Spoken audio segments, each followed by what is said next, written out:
What's up guys, you're watching the Stitch, and if you're new in my channel then don't forget to subscribe and like. Today our topic is PlayStation 4 error, and the error is E-82000138.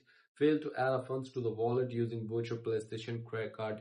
So a card, network card, a gift card. So I'm just going to share my screen on the left side. Here we are at the screen, and simply you just go to the, here is the store and PlayStation store. Get to the bottom in the settings and the redeem codes. The redeem codes is the gift cards. You just go to add your redeem codes, but you get the error, some kind of your funds it's failed, are not going to add it.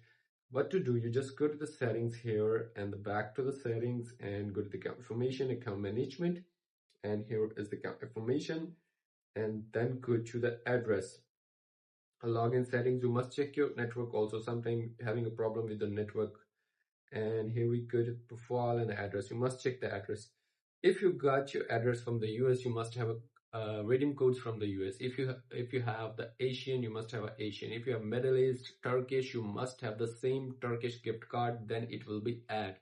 A different region PSN account and a different gift card is not going to be work. So simply that's how you can fix this. And if you want to ask me a question, then leave a comment in the comment box.